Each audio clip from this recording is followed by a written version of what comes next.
So that's a perfect way to say it. Let's close the book on 2018. Let's look forward, just like when I'm about to press that queue up button after 10 straight losses. Stop it. Don't do it. Let's talk about something new going into the future. Let's talk about the new RNG. Let's talk about Let Me and MLXG taking to the sidelines. And so they're going to start with Amazing J and Karsa, and coaching this team will be Dandy, first-time coach, and Green Tea. What do you think about this team? Is this a step up or down?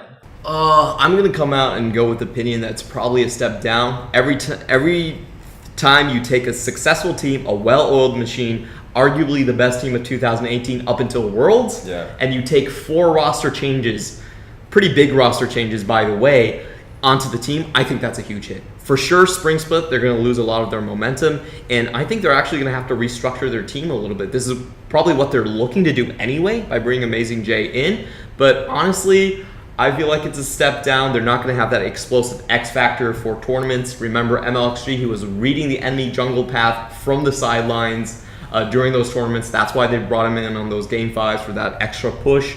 And for Let Me, I honestly felt like he was one of the best top laners in the LPL in the summer part of the season. Mm-hmm. He was better than Amazing J for me, 100%. It was actually a very solid laner on that end. And bringing Amazing J, that's just, I'm not sure. I know he has his good parts, as like, you know, he started out as a fighter and all of that, but I just don't think he's seen the same success that Lemmy has. You know what's funny about that?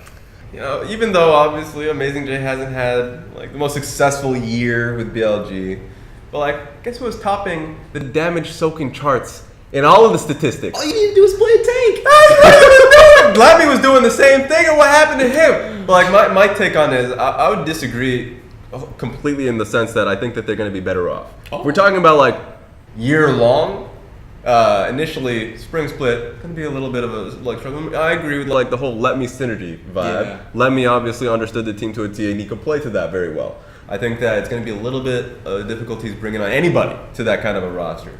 But I think Amazing J fits that style to a T. He's been known. Now, the Western audience may not know the idea of it, like, but he's been known as a streaker in the Chinese audience eyes because like he plays Singed, Mundo, and he runs into the enemy team. This was like last year. So his identity a lot of the times has just been a tank engage stat. Yeah. Now Camille was his great carry, but it was a carry that can engage. His teleports has always just been on point. So for me, I feel like this has been what RNG's been about. Bring your top laner to the bottom side of the map. And so that makes sense to bring on Amazing J. For Karsa versus MLXG, 2018 was about like how flexible RNG could be. And though I would love for Karsa to just run 100% of the game, even though I felt like MLXG was great to bring him on to a back half of a best of 5, or maybe beginning of it, depends on the matchup. Mm-hmm. I like that idea, but for a regular season, I always favor having a consistent jungle to be able to communicate and kind of give the same feel to his laners. And Karsa has always been like top 3 jungler. For me, he was like the best jungler in Spring Split, or at least actually I had him as the best jungler in Summer Split. And I always felt like he was always the best world-class consistent jungler you can bring on, the most methodical person you can bring on the lineup. Play him 100% of the time. I like it in terms of being able to give RNG a sense of consistency. Mm-hmm. So by Summer Split, they should 100% be able to round it out and be top 2. I mean, they were already having the battles versus Invictus Gaming, and they were still able to beat them in the best of 5 in finals, Summer Split, and then Spring Split in the semifinals, while having essentially our entire regular season of just role swapping. So I think they're better off for this. The only question is Dandy, who hasn't had a coaching gig yet. So this is his first time as a coach, but I think he's been given a very easy job of, hey, welcome to the team. This is already our identity. It's like, there's nothing you're going to be changing here per se. So I think for him, he's already been set up to succeed. So we're a little split on this right now, and I think this is a really high risk and high reward for RNG. Seeing as they're taking a bit of flack right now from the audience, so if they do kind of fail in that beginning, I think it's gonna be some negative effects for the team.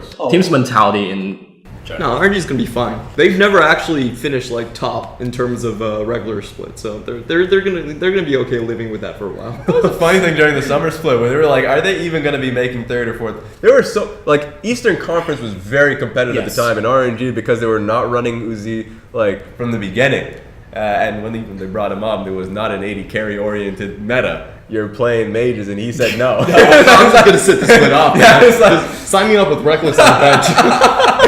so like, that's the thing about RNG is that the regular season they do tend to phone it in, and they have great players who can come in like Abel. So like that wasn't necessarily an issue, but like I still feel like they're going to be able to take that spot. So that's a hill I'm dying on.